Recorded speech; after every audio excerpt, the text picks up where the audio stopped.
Hey everyone, this is Key. I just wanted to give you three dreams I had last night, and I wanted to tell you guys about them.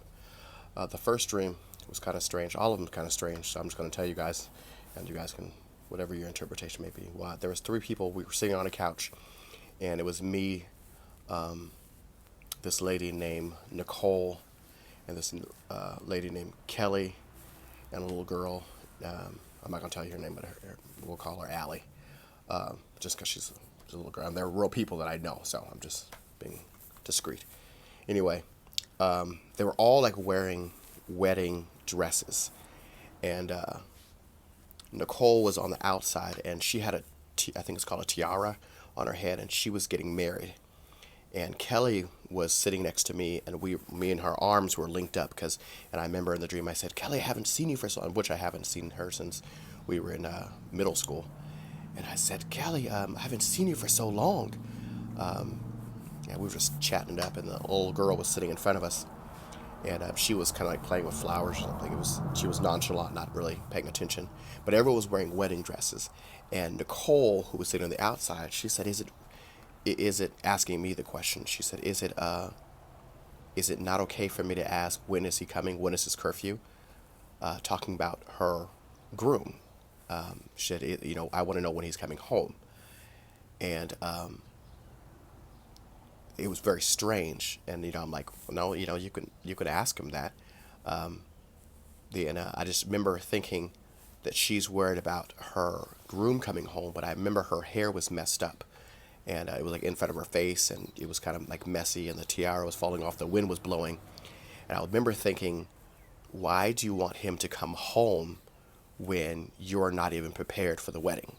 I remember saying that. I mean, in my head, I didn't say it to her, but I remember saying that in my head, going, why would you want him to see you like that? Because her hair was messed up. She had no makeup on. She didn't look like an ideal bride. She just had the wedding dress on. And so I asked Kelly next to me. That was Nicole I was talking to, but then Kelly was next to me when she was talking about when Nicole was talking about her wedding and the groom. I asked Kelly, I said, well, when are you getting married? And she said, oh, no, no, no, I'm not ready for that. He has to do a lot before I can get married to him. And she was like nonchalant, but like, oh, I'm not getting married. Oh, no, kind of thing. And then the little girl, she just ran off and started playing. Kind of, she was like, I want to say she was innocent. Like, she was kind of like in the back, in the corner. So that was the first dream. Like I said, it was a weird dream. So the second dream, and these are back to back to back. I wake up, went back to sleep, and then I got the next dream.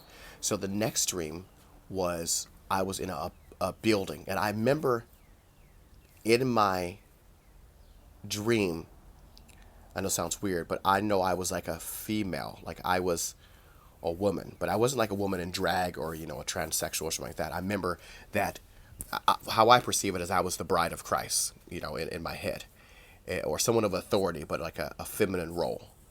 And I remember I was like a CEO. I was like a top head person. Like when I walked into the office building and the office room, it had many desks, and everyone it's like not cubicles, but there was tons of desks. Everyone had their own little desk and a chair.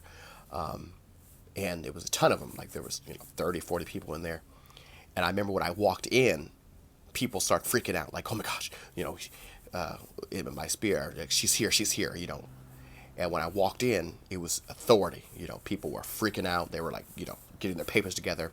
And I walked to two ladies that were in there, and I told them very sternly, "Get your stuff." And they started crying because they're thinking they're getting fired. And I said, "Get your stuff and follow me. Get your stuff." And so they're grabbing their stuff and they're boohooing. And I remember everyone else was kind of like, "Yeah, they're getting fired. They must have did something. They're getting fired." And they followed me out, and everyone was kind of looking at them walking out, kind of like a walk of shame, and they're crying hysterically, and they're following me and following me, and then I go up the elevator, and I go into another room where my office is, and it's extravagant, it's beautiful, it's top layer, the level of the building, and as the woman or the two ladies that were with me were crying, I said, "Go here." You go into your office, you guys, and I gave them two new offices, and they had their own office. And then I said, not everything is what it seems. And I'm assuming it means because they thought they were getting fired, but I was really exalting you, but I didn't want everyone else to know that you were about to get exalted. But I took you out so people can still continue on the way they were and the way they were thinking. But I remember those two people were doing what was right. But everyone else, because I took them out, they were thinking they were doing wrong. Like people were like, oh, they must did something wrong. But really, they were the only ones doing something right, if that makes sense. That's how it was in my mind. Okay, so that was that dream. So the final dream, now this one's real weird. I was like on I want to say it was like a disc. It wasn't a boat, but it was some kind of flat surface, kind of like an orchestra, when they play music and stuff like that. But everyone was around, but it was like a disc. It was round, and we were on it. And I remember there was like famous people sitting there, and I was trying to instruct them and say, "Hey guys, get prepared. The disaster's about to come." Like I knew that something was coming, and I was telling the people, but the people that were sitting there were like, it was like Aretha Franklin was sitting there, Yolanda Adams. It was like there was a lot of famous celebrities and people, but the celebrities had the elite seats, I guess you can say, but they were not aware. They're like, oh well, this person's here, this person, like Oprah's here, and then this person's here, so they were feeling secure because of their surroundings, because of the people that were there were very influential in the world, I guess. And then there was other, I want to say, commoners that were in the balcony and things like that. Kind of like if you watch the Grammys or something like that, how the famous people sit up front, but then the like regular people like that just got tickets are in the balcony and things like that. That's how it was, except for it's like a flat surface. And so I remember I was preparing everybody, and all of a sudden, water just everywhere, like everything. It was like a wave that hit, and there was chaos everywhere. When I say everywhere, it was everywhere. I was very calm, but I remember in the process, I was telling everyone, do this, do this, do this, and some of the people that were helping me were going the wrong direction. Like they were saving people and putting people on these little raft things and taking them to land, but there was so much chaos going on, they were going the wrong direction. So I remember saying, "Hey, you're going the wrong direction. Turn around and go towards shore." And they plopped the people up on shore, and some of them were dead, some of them needed to be had CPR, and I was giving people CPR going down the line of all the dead bodies that they were putting up there, and I was giving them CPR, and then I woke up. So that's the dreams.